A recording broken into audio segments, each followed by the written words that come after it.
നിങ്ങൾ ഈ video click ചെയ്ത സ്ഥിതിക്ക് നിങ്ങളെ പറ്റി ഒരു കാര്യം ഞാൻ ഗസ് ചെയ്യാം. നിങ്ങൾക്ക് വലിയ സ്വപ്നങ്ങളുണ്ട്, ശരിയല്ലേ? നിങ്ങൾക്ക് വളരെ അമേസിംഗ് ആയിട്ടുള്ള ആഗ്രഹങ്ങളുണ്ട്. ബട്ട് നിങ്ങൾ ഫുൾ ടൈം ഫോണിൽ കളിച്ചിരിക്കാം, സോഷ്യൽ മീഡിയയിൽ ടൈം വേസ്റ്റ് ചെയ്യാം. നിങ്ങൾ അംബീഷ്യസ് ആണ് ബട്ട് ലേസിയാണ്. നിങ്ങൾക്കൊരു ഫെറാറി തന്നിട്ട് ഫസ്റ്റ് ഗിയറിൽ മാത്രമേ ഓടിക്കാൻ പറ്റുള്ളൂ എന്ന് പറഞ്ഞാൽ എങ്ങനെ ഉണ്ടാവും? അതേപോലെ നിങ്ങൾ കുറേ പ്രൊഡക്ടിവിറ്റി വീഡിയോസ് കാണുന്നുണ്ടാവും, കോഴ്സുകൾ എടുക്കുന്നുണ്ടാവും, വലിയ പ്ലാനുകളൊക്കെ ഉണ്ടാവും. ബട്ട് ശരിക്കും പണിയെടുക്കേണ്ട സമയം വരുമ്പോൾ പിന്നെ നിങ്ങൾ നേരെ പോയിട്ട് ഫോൺ എടുക്കും. ആൻഡ് പിന്നീട് അതോർത്ത് വിഷമിച്ചിരിക്കുകയും ചെയ്യും, റിഗ്രറ്റ് അടിച്ചിരിക്കും. സോ നിങ്ങൾക്ക് എന്തുകൊണ്ടാണ് ശരിക്കും ആക്ഷൻ എടുക്കാൻ സാധിക്കാത്തത്? എന്തുകൊണ്ടാണ് ഒന്ന് സ്റ്റാർട്ട് ചെയ്ത് കിട്ടാനായിട്ട് ഇത്ര ബുദ്ധിമുട്ട്? നിങ്ങൾ മനസ്സിലാക്കേണ്ട ഒരു കാര്യമുണ്ട്. നിങ്ങൾ ശരിക്കും ലേസി അല്ല, പകരം സ്കേർഡാണ്. നിങ്ങൾക്ക് ആക്ഷൻ എടുക്കാൻ പേടിയാണ്. And that's completely normal. നിങ്ങൾ ചെറിയ കുട്ടിയാവുമ്പോൾ ആളുകൾ നിങ്ങളുടെ അടുത്ത് വന്നിട്ട് നിനക്ക് വലുതാവുമ്പോൾ എന്താവണം എന്നാണ് ആഗ്രഹം എന്ന് ചോദിക്കുമ്പോൾ ഒരു മടിയും ഇല്ലാതെ നിങ്ങൾ പറയും, എനിക്കൊരു പൈലറ്റ് ആവണം, പ്രസിഡന്റ് ആവണം, സിംഗർ ആവണം, നടനാവണം. നിങ്ങൾക്ക് എന്താണ് തോന്നുന്നത് അതൊരു പേടിയും ഇല്ലാതെ പറയും, വിത്ത് ഫുൾ കോൺഫിഡൻസ്. പക്ഷെ ഇപ്പം നിങ്ങൾക്കറിയാം അത് അത്ര സിമ്പിളായിട്ടുള്ള കാര്യങ്ങളല്ല എന്ന്. പല ആളുകളും തോറ്റു പോകുന്നത് നിങ്ങൾ കാണുന്നു. മേ ബി നിങ്ങളും പല പ്രാവശ്യം ഫെയിൽ ആയിട്ടുണ്ടാവും.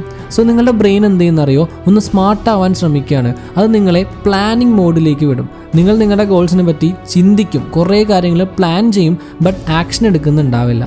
അതുകൊണ്ട് നിങ്ങൾ ഫെയിൽ ആവുകയുമില്ല. എപ്പോൾ നിങ്ങൾ ആക്ഷൻ എടുക്കാൻ തുടങ്ങുന്നോ അപ്പം നിങ്ങൾക്ക് മനസ്സിലാവും നിങ്ങൾക്ക് ഇനിയും കുറേ കാര്യങ്ങൾ പഠിക്കാനുണ്ട് എന്ന്. But here is the truth, every one starts terrible.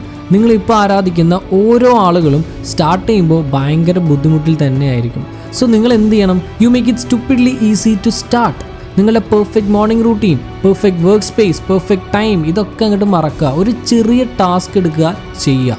ഒരു ബുക്ക് എഴുതാൻ പ്ലാൻ ഉണ്ടോ എങ്കിൽ ആദ്യം അതിൻ്റെ ഒരു സെൻറ്റൻസ് എഴുതി തുടങ്ങുക. ഫിസിക്കലി ഫിറ്റ് ആവാൻ ആഗ്രഹമുണ്ടോ എങ്കിൽ ഡെയിലി ഒരു 5 പുഷപ്പ് എടുത്ത് സ്റ്റാർട്ട് ചെയ്യുക. സീരിയസ്ലി, എല്ലാം ഒറ്റ ദിവസം കൊണ്ട് നേടിയെടുക്കുക എന്നതല്ല ഗോൾ. നിങ്ങൾക്ക് സ്റ്റാർട്ട് ചെയ്യാൻ പറ്റും എന്ന് പ്രൂവ് ചെയ്യലാണ് ഗോൾ. ബിക്കോസ് വൺസ് നിങ്ങൾ സ്റ്റാർട്ട് ചെയ്ത് കഴിഞ്ഞാൽ പിന്നെ മൊമെൻറ്റം ബിൽഡ് ആവും. So just start. പെർഫെക്റ്റ് ടൈമിന് വേണ്ടി വെയിറ്റ് ചെയ്യുന്നത് സ്റ്റോപ്പ് ചെയ്യുക. നിങ്ങളൊരിക്കലും കംപ്ലീറ്റ്ലി റെഡി ആയിട്ട് ഫീൽ ചെയ്യില്ല.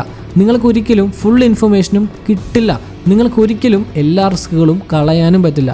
നിങ്ങൾക്കാവണം എന്ന് ആഗ്രഹിക്കുന്നൊരു വ്യക്തിയില്ലേ, അത് നിങ്ങളുടെ ആക്ഷൻ്റെ അപ്പുറത്തെ സൈഡിലാണ് നിൽക്കുന്നത്. പ്ലാനിങ് കൊണ്ട് മാത്രം കാര്യമല്ല, നിങ്ങൾ വെയിറ്റ് ചെയ്യുന്ന ഓരോ ദിവസവും നിങ്ങളുടെ ഫ്യൂച്ചർ വേർഷൻ നിങ്ങളിൽ നിന്ന് കൂടുതൽ അകന്നുകൊണ്ടിരിക്കുകയാണ്. This is your life happening right now. So നിങ്ങൾക്കൊരു ചലഞ്ച് തരാം. ഇനി മറ്റൊരു വീഡിയോ കാണുന്നതിന് മുമ്പ്, മറ്റൊരു സോഷ്യൽ മീഡിയ ആപ്പിലേക്ക് പോകുന്നതിന് മുമ്പ് നിങ്ങൾ പിന്നത്തേക്ക് ചെയ്യാൻ വേണ്ടി മാറ്റി വെച്ചിരിക്കുന്ന കാര്യങ്ങളിൽ ഒരു കാര്യം എടുക്കുക. എന്നിട്ട് അതൊരു 15 മിനിറ്റ് ചെയ്യുക, റൈറ്റ് നൗ, ഇപ്പം തന്നെ. കൂടുതൽ ആലോചിക്കേണ്ട, പ്രിപ്പയർ ചെയ്യേണ്ട, just start. Your future self is counting on you and trust me, they are going to thank you for starting today.